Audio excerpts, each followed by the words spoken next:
My name is Tony Horne. My pronouns are he, him, his. I'm doing If Pekin is a Duck, Why Am I in Chicago? It's interesting. I wanted to be a performer like most people, and then I left show business for a variety of reasons and went into the business world and arts management world. And I just kept thinking, this does not feel right. I need to get back in the theater.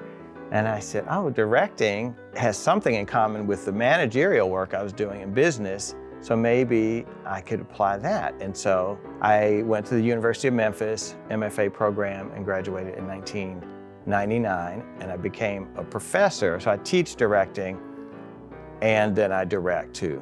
I really think it's important to have my vision and to state that vision, but to also give the actor some room to grow within that, or to come up with something that might challenge that.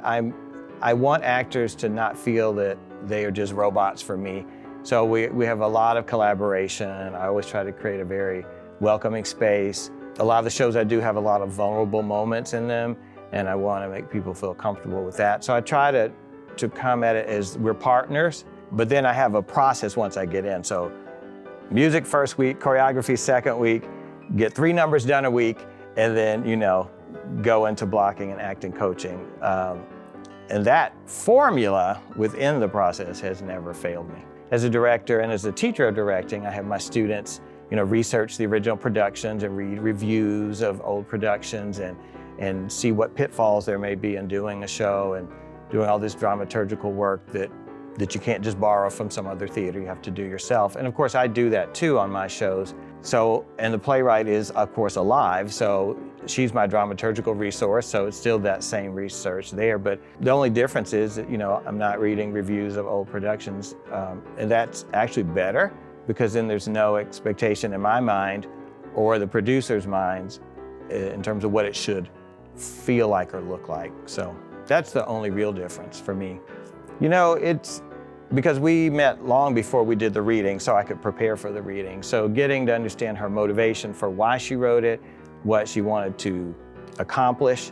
I often think, what did the playwright mean here? And then it's not a playwright I can reach even if they're alive, because they're famous and I can't just call them. But with Anne, I had lots of Zoom meetings, lots of phone calls.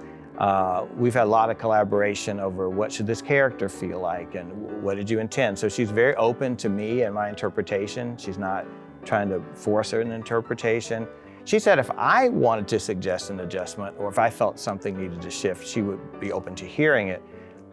So I appreciate that too. That's unusual. You don't always have that, especially when it's not a play in development.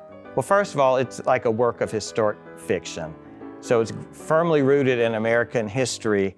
And the premise of the show comes from a newspaper article, but everything that happens in the show is basically fictional. So it's a story about Black folks in 1918 who had been associated with a really important musical theater outlet in Chicago that has closed, and they want to bring it back. So that's what's happening under part of the play. And then there's a gangster who owned the club before. He's modeled after Robert Mott, who was the original owner of the Pekin in Chicago. And he makes a bet with some other gangster types about new music versus old music. So he bets that he could have Black artists write a much better song in 30 minutes or 40 minutes than what's being played currently. So it's a wager. He gets his old buddies, the lyricist and composer who he knew from the theater, to come in. Well, he actually kidnaps him and drags them there to do it. And so that's the premise of the show, that we stick the lyricist and composer in a room, and they are trying to write a song on a deadline. I want them to go home and realize how much talent and how much excitement there was in show business for Black folks at this time. It's a forgotten period, and this will open their eyes to what was really happening. I'm hoping people will want to know more and do research and start listening to music and finding out about that time period, because the composer and lyricist in the play are modeled after a real composer and lyricist. The fact that it is a Black play is very important to me as a Black director, being from Memphis, that we tell Black stories, and this is a Black story that hasn't been told.